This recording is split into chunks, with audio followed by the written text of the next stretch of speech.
Hai semua, Assalamualaikum. Saya Fatimah Saidin, penulis buku Korban Kasih dan Korban Kasih 2. Baik, ada orang bertanya kepada saya, kenapa saya tulis buku Korban Kasih ni? Okey, baiklah. Tak ada tidak ada sesuatu yang saya buat secara saja-saja ya. Memang saya ada tujuan dan matlamat saya sendiri. Okey, saya tulis buku Korban Kasih ni dengan apa sebenarnya yang saya nak tunjukkan ya. Yang pertamanya, saya nak tunjukkan bahawa kita perlu menghargai kebolehan yang berbeza ya. Dalam cerita ni Jalil mempunyai kebolehan yang berbeza daripada abangnya, maka kita kena hargai kebolehan anak yang berbeza, kerana manusia ni telah diciptakan oleh Allah mempunyai jalan rezekinya sendiri, maka kita kena hargai kebolehan tu dan sewajarnya kita tajamkan kebolehan tu supaya dia menjadi satu asbab rezeki bagi anak-anak tu ya. Jangan kita pandang remeh sesuatu yang telah Allah SWT berikan kepada dia hargai dan tanamkan minat yang lebih lagi. InsyaAllah dia akan menjadi sesuatu yang amat baik untuk masa depan dia ya. Okey, itu yang pertama. Yang kedua apa yang saya ingin tunjukkan adalah kita mestilah menghormati ibu bapa ya.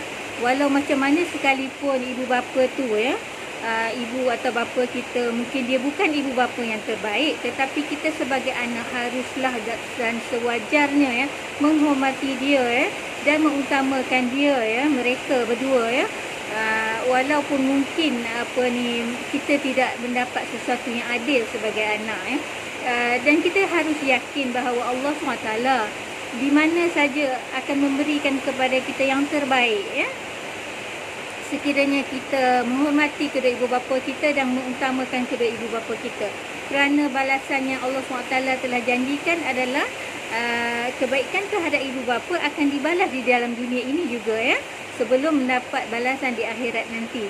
Begitulah juga keburukan yang kita lakukan terhadap ibu bapa akan dibalas di dunia sebelum mendapat balasan di akhirat nanti.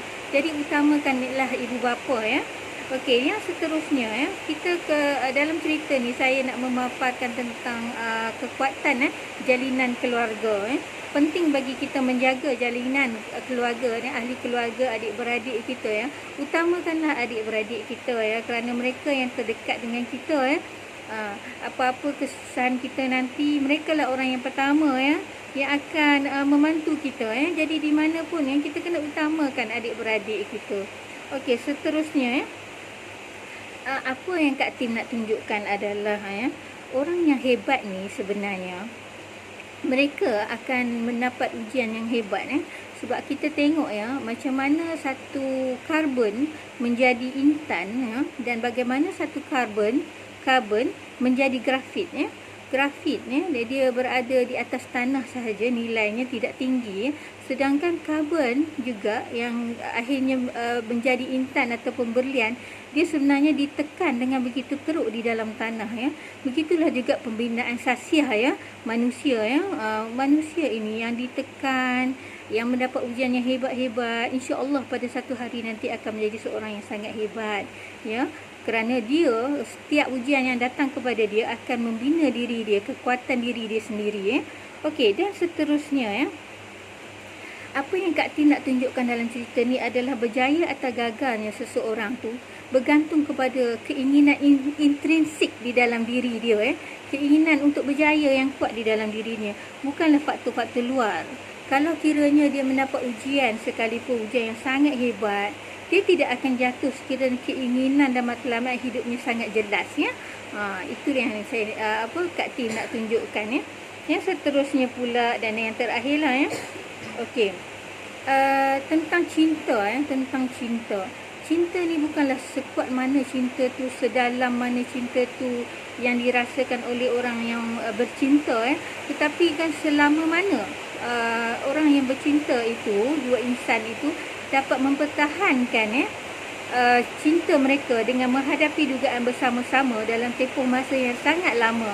Cinta ni tertentu bagaimana dia bertahan lama bukannya perasaan yang kuat, keinginan yang kuat begitu saja Itulah cinta yang sebenarnya, dan ini yang saya ingin tunjukkan kepada Ibu Norizah macam mana dia membuang dia telah dibuang dari keluarga dia sanggup hidup bersusah-susah dan mencintai suami dia sepenuh hatinya, sehinggalah suaminya meninggal dunia, dan dia bertahan untuk hidup bersama anak-anaknya kerana cinta terhadap suami dia. Itu yang saya nak tunjukkan di dalam cerita Korban Kasih ni. Saya mengharapkan tuan-tuan dan puan-puan para penonton ya dapat mengambil ibrah, apa ni kita panggil, apa-apa yang baik ya, yang ingin saya paparkan dalam cerita ni ya. Itulah matlamat saya menghasilkan cerita ni, dan bukan sekadar untuk suka-suka. Okey, alhamdulillah. Kita ada lagi beberapa siri ya. Sekarang hari ni yang ke-23 ya, ada lagi 7 hari. Okey, 7 episod lagi. Boleh sama-sama ya tonton. Tonton di TV1 pada jam 7 hingga 8, dan ulangannya pada jam 5 hingga 6. Okey, insya-Allah ya, jumpa lagi ya. Assalamualaikum.